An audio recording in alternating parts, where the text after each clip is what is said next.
Hello friends. तो आज की इस वीडियो में हम लोग जानेंगे कि होली का त्यौहार क्यों मनाया जाता है। हम लोग जो रंग गुलाल लगा के होली का त्यौहार मनाते हैं के अबीर लगा के कलर वगैरह से, है कि नहीं? तो ये त्यौहार क्यों मनाया जाता है? और होली का त्यौहार जो है 2 दिन का त्यौहार होता है। एक तो होलिका दहन होता है और दूसरे दिन रंगों से होली खेली जाती है। एक-दूसरे के साथ मिल-जुल के प्यार बाँट के होली खेली जाती है कि नहीं? तो ये होली का त्यौहार आखिर क्यों मनाया जाता है? होली का त्यौहार आखिर क्यों मना क्या कारण है जो होली का त्यौहार मनाया जाता है और क्या कारण है जो होलिका दहन किया जाता है कि नहीं? तो हम आज इसी बात पे डिस्कस करने वाले हैं पूरे वीडियो में, ठीक है? देखिए कि होली क्यों मनाया जाता है ना? कि होली का त्यौहार कई पौराणिक कथाओं से जुड़ा हुआ है।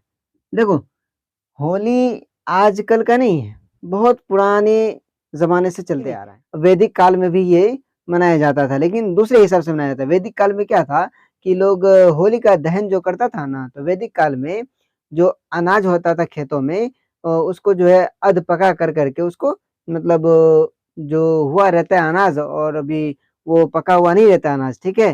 तो उसको क्या करता था कि उसमें दहन किया जाता था, ठीक है? यज्ञ में दहन किया जाता था।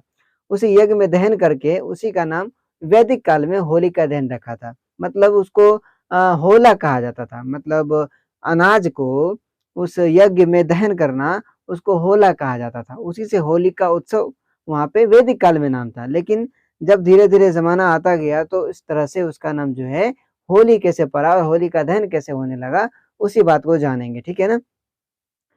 तो अब देखिए कि ये जो है होली का त्योहार पौराणिक कथाओं से जुड़ा हुआ है। अब होली का पर्व बुराई पर अच्छाई की जीत के लिए मनाया जाता है। सबसे पहला बात तो ये है कि होली का त्योहार क्यों मनाया जाता है? तो होली का त्योहार जो मनाया जाता है दोस्तों, होली का त्योहार बुराई पर अच्छाई की जीत, यानी जो बुराई था ना फैला हुआ, जो बुरे लोग थे ना उसको मार के अच्छाई की जीत हुई। यानी जो सच पे टिके थे, जो सच पे कायम थे, जो सच पे था उसकी जीत हुई, ठीक है? और जो बुरा था, जो मतलब कि जो गलत था, जो झूठ वगैरह था, उसको क्या कर दिया? ख़त्म कर दिया। इस पे क्या हुआ? अच्छाई की जीत हुआ। तो इसी को जो है क्या कहा जाता है? होली का पर्व बुराई पर अच्छाई की जीत के लिए मनाया जाता है। होली का त्योहार क्यों मनाया जाता है? तो होली का पर्व जो है बुराई पर अच्छाई की जीत के लिए मनाया जाता है। क्योंकि यह हिरण्यकश्यप पर नरसिम्हा के रूप में विष्णु की जीत का जश्न मनाया जाता है। अब देखिए कि होलिका दहन क्यों किया जाता है? होलिका दहन जो होली के एक दिन पहले रात में बहुत कुछ जलाया जाता है, लकड़ी वगैरह जला के बहुत सारे जो है फसल को उसमें डाल दिया जाता है, जिसको ओढ़ा कहा जाता है कि नहीं? जिसको अध पका करके खाया जाता है, उसको ओढ़ा कहा जाता है, ठीक है? तो क्यों किया जाता है? तो होलिका दहन में क्या होता है कि हिरण्यकश्यप के कहने पर होलिका प्रहलाद को मारने के लिए, किसके कहने पर? हिरण्यकश्यप के कहने पर होलिका जो थी, मतलब हिरण्यकश्यप की बहन थी होलिका, तो होलिका को क्या कहा कि प्रहलाद को मारने के लिए आग में बैठी थी। किसको मारने के लिए? प्रहलाद जो था ना, उसको मारने के लिए आग में बैठी थी। कौन? तो होलिका, ठीक है? लेकिन हुआ क्या कि हालाँकि विष्णु की कृपा से प्रहलाद बच गए, लेकिन उसको विष्णु ने क्या किया? बचा लिया। क्या किया विष्णु ने? उसको बचा लिया, ठीक है?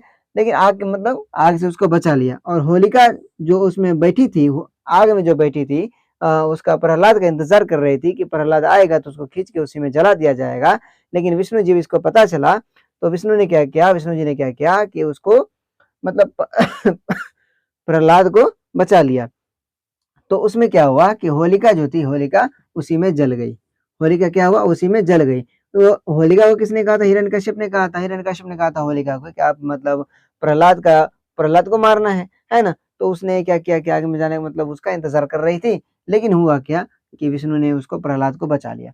तभी से बुराई पर अच्छाई, लेकिन होलिका और हिरण्यकश्यप जो था ये ना एक-दूसरे के मतलब बहुत बुरे थे। जो किसको मारना चाहते थे? प्रहलाद को मारना चाहते थे। तो इस तभी से जो है बुराई पर अच्छाई की जीत के रूप में होलिका दहन किया जाता है। होलिका दहन का त्योहार मनाया जाता है कि नहीं? और अब बात समझ में आई आप लोगों को कि होलिका दहन का त्योहार क्यों मनाया जाता है?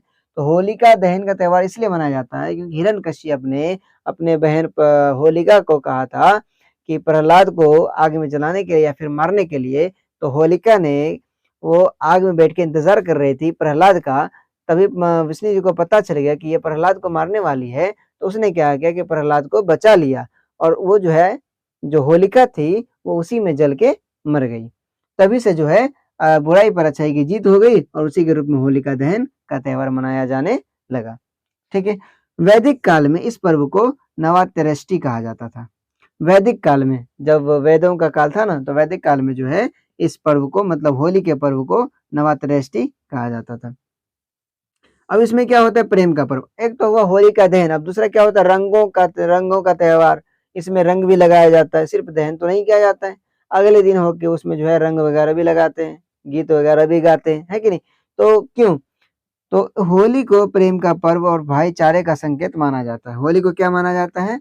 होली को कहा जाता है प्रेम का पर्व और भाईचारे का संकेत माना जाता है। लोग इसे अपने परिवार और मित्रों के साथ मिलकर मनाते हैं। लोग क्या करते हैं, अपने परिवार के साथ मिलकर मनाते हैं, कि नहीं? एक दूसरे को रंग लगाते हैं, मित्रों के साथ खेलते हैं, मित्रों को रंग लगाते हैं, है कि नहीं? तो रंगों से खेलते हैं, है ना? पिचकारियों भर भर के रंग उड़ाते रहते हैं, है कि नहीं? तो क्या हो गया कि होली को प्रेम का पर्व, होली को क्या कहा जाता है, प्रेम का पर्व और भाईचारे का संकेत माना जाता है। ठीक है? लोग इसे अपने परिवार और मित्रों के साथ मिलकर मनाते हैं। इन सभी कारणों से होली भारतीय सामाजिक और सांस्कृतिक दृष्टिकोण से, ये जो कारण आ रहा है सामने, क्यों मनाया जाता है, कैसे-कैसे मनाया जाता है कि नहीं? तो इन सभी कारणों से होली भारतीय सामाजिक और सांस्कृतिक दृष्टिकोण से एक महत्वपूर्ण और रंगीन त्योहार मानी जाती है। अब रंगीन त्योहार इसलिए मानी जाती है क्योंकि इसमें रंगों से हम खेलते हैं, रंगों से मनाते हैं, है कि नहीं? इसलिए इसको रंगों का त्योहार मनाया जाता है। तो मैं उम्मीद करता हूँ कि आप लोगों को पता चल गया होगा कि होली का त्योहार क्यों मनाया जाता है। लेकिन ये शॉर्ट